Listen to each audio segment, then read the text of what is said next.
방금 소개받은 그 SK텔레콤 6G 개발팀장 맡고 있는 나민수입니다. 오늘 제가 말씀드린 주제는 유무선 인프라의 엣지 AI 진화 및 중장기 구조 혁신이라는 주제로 좀 제가 한 25분인데 그래도 좀 이렇게 온사이트에 이렇게 좀 인터랙티브한 커뮤니케이션을 위해서 제가 한번 15분 정도로 끊는 것을 목표로 하되 항상 목표는 좀 챌린징하게 잡고 그다음에 좀 이렇게 좀 질문을 좀 많이 받으면 좋을 것 같고요. 그리고 강의 이 발표의 좀 레벨이나 이런 걸 혹시 여기 통신 관련 업이나 그 연구에 종사하시는 분들 한번 손 한번 들어주실 수 있으세요? 오 많으시네요. 나는 통신을 저기 핸드폰에서 4G, 5G 요금제 빼고는 잘 모른다. 업계가 다르다. 손 한번 들어주실래요? 좋습니다. 하프네요. 그러면 좀 하프의 믹스로 해서 이럴 때는 좀 낮은 그렇게 좀 제너럴한 얘기를 좀 해드릴게요. 혹시 어제도 참석하셔가지고 혹시 저희 쪽 유영상 CEO 그 키노트나 이런 것들 온라인으로 들으신 분 혹시 계실까요?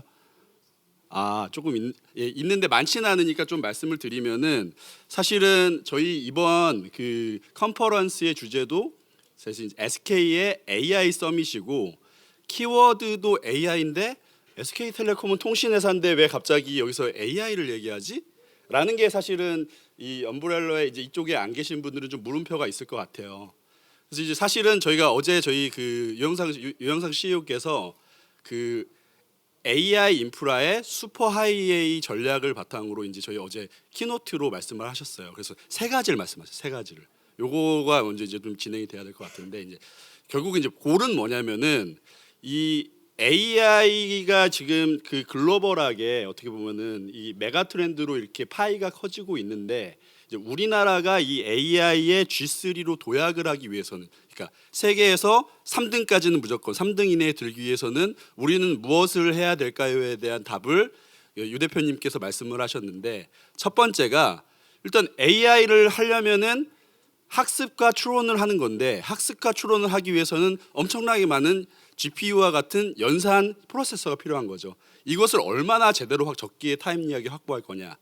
이게 이제 키 퀘스천이었고 첫 번째는 국내에서도 이제 결국은 GPU는 전력이 굉장히 많이 들기 때문에 실제로 1기가와트급의 이러한 대규모의 AI 데이터 센터를 장기적으로 준비하는 데 앞장서겠다.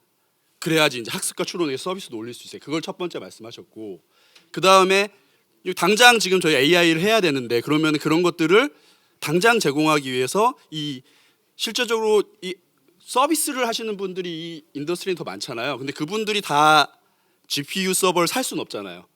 그럼 그런 것들을 클라우드 형태로 제공하는 서비스, 즉 GPU Azure 서비스라는 서비스를 제대로 적기에 공급을 하겠다. 이 두 번째 말씀을 하셨고, 그럼 이걸로 충분하느냐? 서비스에 따라서 사실은 그 데이터 센터와 실제 서비스와의 거리가 멀어도 상관없는 거지. 학습은 미리 해놓을 수 있으니까. 추론이나 이런 것들은 실시간성으로 서비스를 제공해야 되는 경우도 있고 보안이 요구되는 경우도 있으니까 이런 AI 데이터 센터가 전국 단위로 촘촘하게 잘 전진 배치가 되고 깔려야 된다. 이런 것들을 하기 위해서 지금 제가 말씀드린 이 통신 인프라를 활용해서 이 엣지 인프라를 구축을 해서 결국 이 대한민국을 전체적으로 봤을 때 큰 단위의 AI 컴퓨팅 그 데이터 센터를 AIDC를 구축을 하고 기가급으로 그 다음에 직접 AI 데이터 센터를 구축하지 못하는 사업자들이나 서비스 프로바이더를 위해서 GPU Azure 서비스라는 형태로 적기에 제공을 하고 그다음에 전국 단위로 촘촘하게 서비스에 따라서 제대로 엣지 AI 형태로 전국 단위의 AI 인프라를 구축을 해서 이 AI 인프라의 슈퍼 하이에이를 만들겠다. 이제 그것을 기반으로 이 국가 단위의 AI 인프라, AI의 경쟁력을 올리고 그걸 가지고 우리 APEC으로도 쫙 글로벌로 가서 이게 국가 단위의 경쟁도 올리고 기업 단위의 경쟁을 올리자라는 게 이제 그 전체의 총론인 거고 그 중에서 오늘 제가 이제 강론으로 말씀드릴 내용은 그 세 번째 결국은 전국 단위로 촘촘하게 뭔가 타임리하게 제공하는 것을 통신 인프라를 어떻게 활용해서 제공할 것인가라는 것에 대해서 말씀을 드리겠습니다. 네, 첫 페이지에서 15분 만에 하겠다고 첫 페이지에서 5분을 썼습니다. 네, 항상 인생은 계획대로 되는 것 같지 않습니다. 네, 그러면 넘어가 볼까요? 슬라이드가 넘어가지냐 왜? 네. 네. 2년 전 찍은 사진입니다. 네, 비슷한가요? 네, 일단 그 SK텔레콤 통신회사예요. 네, 40년이 됐는데 통신도 많이 했는데 그래도 의미 있는 것을 짚어보면은 통신 얘기보다는 저희 회사 그다음에 올해 입장에서 보면은 저희 지금은 저희가 SK 스퀘어라는 회사로 분할이 됐지만 SK 하이닉스를 사실은 SK텔레콤이 2012년에 그때 당시에는 다들 좀 갸우뚱했어요. 아마 좀 여기서 소위 말하는 좀 이렇게 좀 그래도 기억하시는 분들 있지만 그때 당시에는 반도체가 과공급 상태라서 이제 사실은 법정 관리에 들어가 있는 회사를 누구도 인수하지 않으려고 할 때였어요. 근데 지금은 이 하이닉스가 지금 AI의 웨이브를 타고 AI의 GPU가 제대로 동작하기 위해서는 이 메모리의 속도가 엄청나게 빠른 HBM으로의 웨이브를 타서 가장 지금 어떤 그룹의 어떻게 보면 이제 그 프론티어 역할을 하게 됐죠. 넘어갈까요 이제? 이제 넘어. 예, 통신 얘기 잠깐 할게요. 그래도 여기서 좀 말씀드리고 싶은 것은 뭐 이러나 저러나 보면은 이 5G 우리나라의 5G는 다른 나라의 5G랑은 좀 달라요. 어떤 점이 다르냐면은 다른 나라에서 5G는 뭐냐면은 저희가 고속도로를 깔 때 LTE도 차곡차곡 차선을 늘렸어요. 1차선, 2차선 이렇게 해서 5차선까지 쫙 늘렸는데 5G는 어떻게 했냐면은 이 밴드위스를 넓게 해서 100메가 광대역으로 한 번에 5차선 고속도로를 쫙 만들었어요. 예, 장단이 있죠. 한 번에 만들려니까 투자가 굉장히 많이 선행이 됩니다. 근데 전 세계에서 이렇게 광대역으로 전국 단위의 서비스를 하는 나라는 5G를 사실 우리나라밖에 없습니다. 이런 부분을 좀 캡처 드리고 싶고요. 그럼 6G라는 것에 대해서 좀 말씀을 드리면 갑자기 근데 통신에서 AI를 얘기하지 이 링킹을 좀 말씀을 드려보면은 보통 이제 통신이라는 건 10년 단위로 세대가 진화를 하고 그 중에서 이제 6G 한 2030년 전후에 제공되는 통신은 과연 어떠한 가치를 가지고 있을까라는 얘기했을 때 클라우드화되고 그린 요즘에 이제 결국은 저희도 일회용도 안 써야 되고 저희 이제 통신 사업자 입장에서는 전기를 아껴야 되겠죠. 그리고 이제 AI가 6G 시대에는 이 전체의 그 통신에 아우르는 네이티브 자연스럽게 되지 않을까라는 것을 얘기를 하고 있고 그래서 6G는 사실은 큰 범위인데 그 중에서 오늘 말씀드린 이 AI가 도대체 어떻게 가는지라는 말씀을 좀 드려볼게요. 근데 저희가 얘기하는 것만 아니라 이게 뭐냐면은 국제 표준 단체인 ITU-R이라는 곳에서 6G에 대해서 정의를 한 문서예요. 저희 이제 프레임워크 다큐멘트라고 하는데 그 중에서 지금 뭐냐면은 이 녹색 같은 경우는 원래 5G 있던 거, 뭐 immersive communication 고속 통신, 그 다음에 IoT, 그 다음에 굉장히 저지연 통신 이런 것들을 얘기했는데 추가적으로 들어간 것이 이렇게 여기 쭉 둘러싸는 걸 얘기했는데 여기 ubiquitous intelligence라는 게 들어갔죠. 이게 뭐냐면은 저희만 얘기하는 게 아니라 글로벌적으로도 미래의 차세대 통신 네트워크는 서비스와 인프라에서 이 유비쿼터스 인텔리전스 AI가 전 영역을 아우르게 될 것이다라고 이미 하이레벨로 정의를 했어요. 그러면은 우리의 그 AI 인프라는 어떻게 할 것인가? 이게 이제 저희 그 SKT의 AI 진화 전략이고 저희는 이걸 AI 피라미드라고 부릅니다. 그냥 심플하게 말씀드리면 이런 거예요. 아까 얘기했듯이 AI를 하기 위해서는 계산기가 필요해요. 근데 그 계산기가 예전에 CPU라는 직렬 계산기가 아니라 GPU라는 병렬 계산을 잘하는 그러한 연산 프로세서가 필요한 거죠. 학습과 추론을 하기 위한 그런 부분들이 이제 인프라로 있어야 돼요. 그럼 거기 위에다가 저희가 원래 하고 있는 통신 비즈니스나 그 다음에 서비스 비즈니스나 이런 것들을 AI를 접목해서 트랜스포메이션을 하는 거예요. 그게 저희가 두 번째 얘기하는 거예요. 여기서 끝이냐? 여기다가 실제적으로 AI를 통해서 고객들에게 실제로 도움이 되는 서비스를 올려야 돼요. 3층에. 그래서 이렇게 이 3층이 완벽하게 완성이 됐을 때 되는 것을 우리 회사의 장기 비전으로 얘기를 하고 있습니다. 저희는 그 1층에서 얘기할 텐데 그런데 왜 3G, 4G, 5G 때까지는 AI 얘기 안 하다가 지금 하지? 이게 사실은 이게 통신뿐만 아니라 여기에 컨슈머 비즈니스라는 모든 분들에게 해당하는데 인구 감소. 저희가 지금 한 5천만 인구잖아요. 예, 한 30년 지나면은 3,600만 명이 된대요. 예. 그 얘기는 이 통신 사업을 그대로 영위를 하더라도 만약에 저희가 예를 들면 저희가 시장 점유율이 거의 이제 어라운드 하프인데 그 마켓 쉐어를 유지를 하더라도 고객이 없어지는 거예요. 예. 사실 통신뿐만 아니죠. 모두의 문제인 거죠.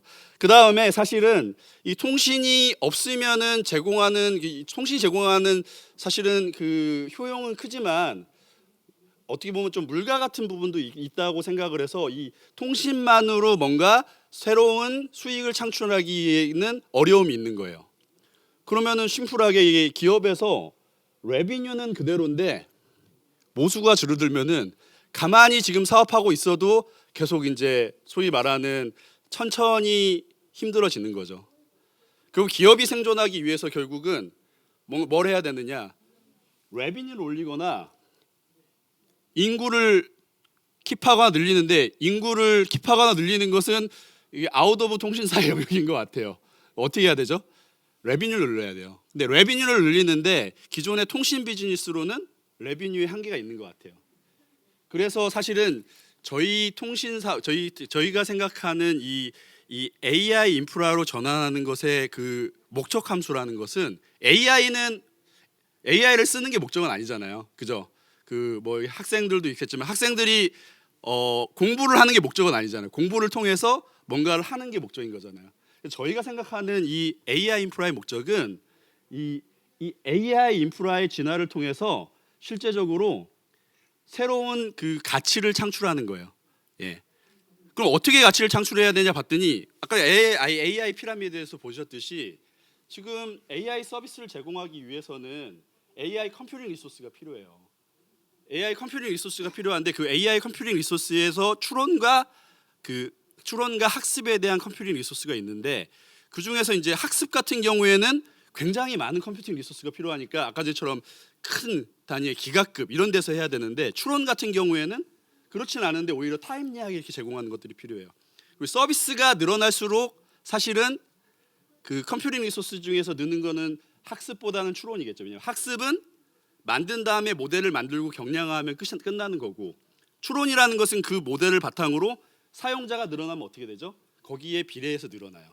이런 것들을 저희가 가지고 있는 통신 인프라를 활용해서 제공함으로써 뭔가 밸류를 차지하겠다.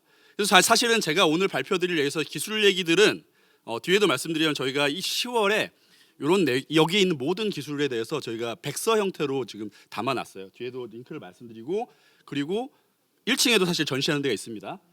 저희의 골은 그거예요.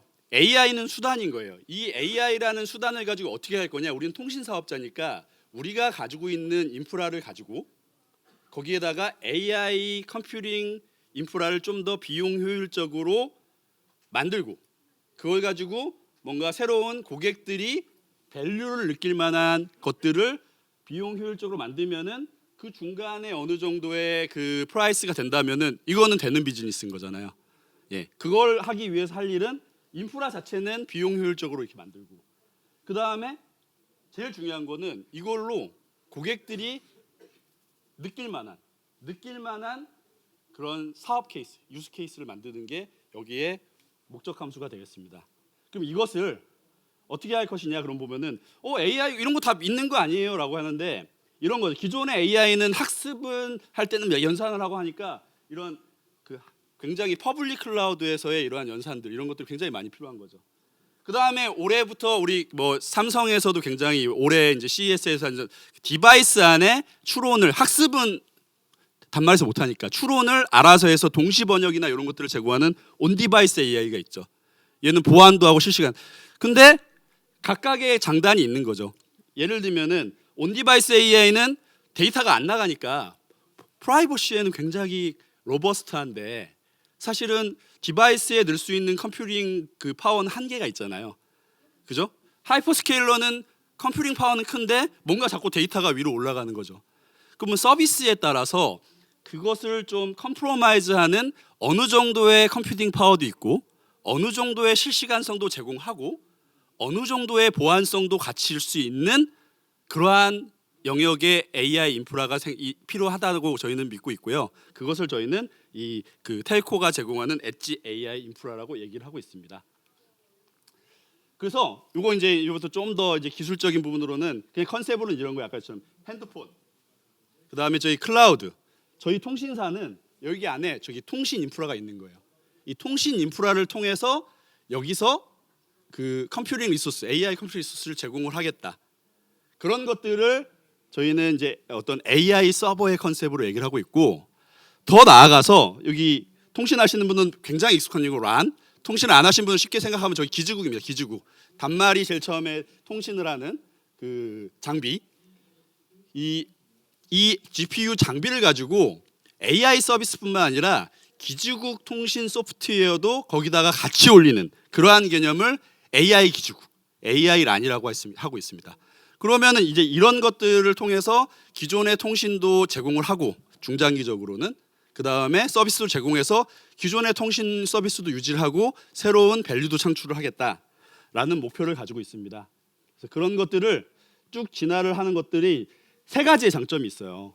뭐냐면은 저희 아까 전처럼 데이터 센터나 이런 거 만들려면은 두 가지가 필요해요. 데이터 센터 만들려면, AI 데이터 센터 만들려면. 첫 번째, 땅과 건물.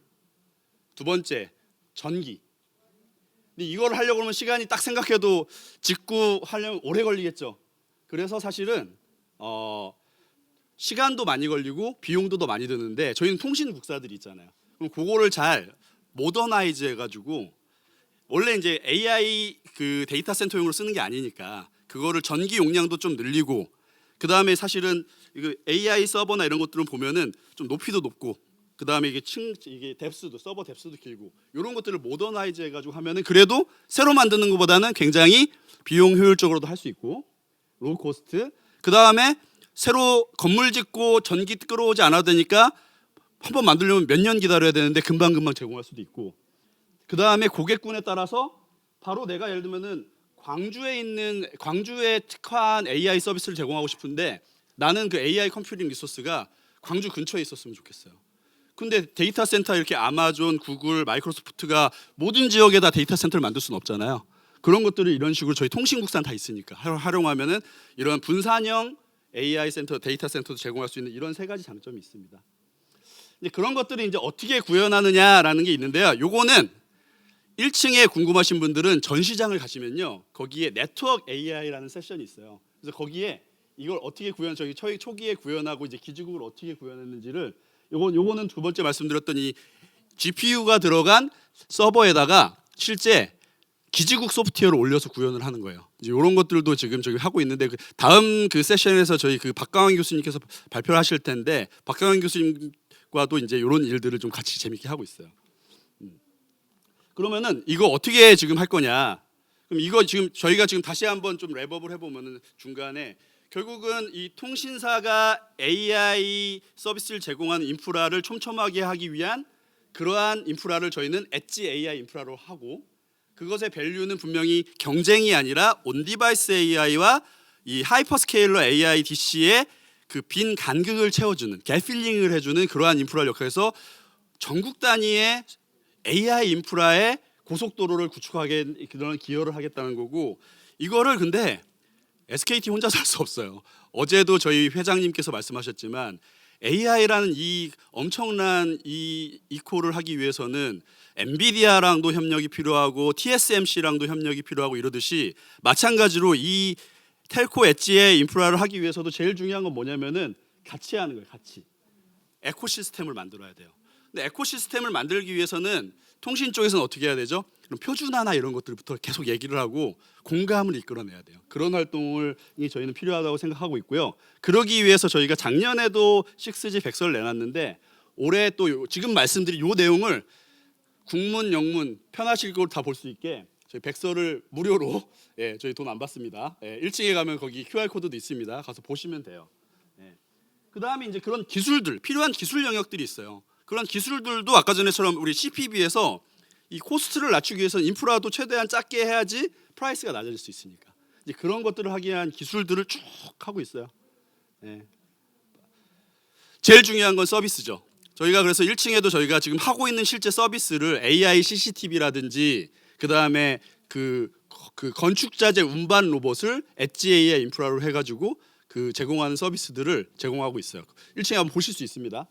제일 중요하겠죠. 왜냐하면 인프라는 있는데 서비스 올릴 게 없으면은 아무도 안 쓸 거잖아요. 제일 중요하다고 생각하고 혼자 힘으로 안 됩니다. 같이 해야 됩니다. 자, 랩업입니다. 자, 저희 SK텔레콤이 지금 이러한 그 통신 인프라를 AI 텔코 인프라로 진화를 하기 위한 그 목적 함수는 새로운 가치를 창출하기 위한 거예요. 근데 그걸 하기 위해서는 여러 가지 에코시스템도 만들고 그 다음에 기술도 만들고 제일 중요한 것은 거기에 올릴 새로운 비즈니스 케이스를 만드는 게 중요하고 혼자서는 안 됩니다. 같이 해야 됩니다. 그래서 여기 계신 분들도 그런 자신이 하시고 있는 비즈니스 연구에서 그 어떤 부분들이 접목을 해서 갈 수 있으면은 모든 아이디어나 이런 것들은 언제나 웰컴이고요. 예. 마지막으로 저희가 CDMA라는 기술을 통신하신 분들은 아실 텐데 사실은 저희가 아날로그 통신에서 디지털 통신으로 저희가 이 PCS가 활성화된 가장 큰 그 한국에서 세계 최초로 했던 기술이 CDMA예요.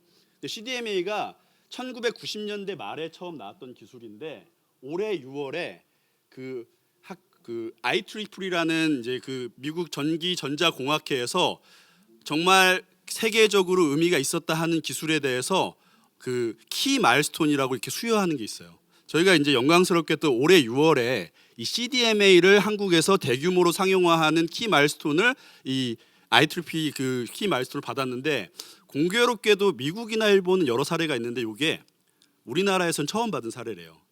근데 이게 얼마나 걸렸는지 보면은 1996년에 시작해서 지금 2024년이니까 거의 한 30년이 걸렸어요. 그때는 이거 왜 해? 유럽은 GSM 방식인데 니네 왜 CDMA로 해? 이랬는데 26년 묵묵히 이렇게 긴 호흡을 했더니 이렇게 결실을 맺었어요. 저는 사실은 여기 이제 통신 관계자나 이렇게 다른 분들도 다 계시지만 결국은 이러한 그 어떻게 보면 지금 이제 통신의 그 어제 CEO께서 말씀하시는 게 예전에는 LTE까지는 빨라서 너무 체감이 됐는데 그 한계 그 한계 효용의 법칙 있잖아요. 체감 한계 계속 올라가다가 나중에는 저희 예전에 막 그 안드로이드도 올라갈 때 버전 올라갈 때 막 하다가 나중에 지금 무슨 버전이 올라갈지 모르잖아요. 한계 효용 체감의 법칙 있잖아요. 그런 부분들을 브레이크스루 하기 위해서 이 AI라는 비이클을 가지고 새롭게 밸류를 창출하는 일이 굉장히 중요하고 기노입이고 다 같이 해야 된다고 생각하고 있습니다. 이제 그런 부분들에 대해서 고민을 해보시고 이러한 자리를 통해서 다시 한번 좀 이렇게 힘을 합쳤으면 좋겠습니다. 예, 이상입니다.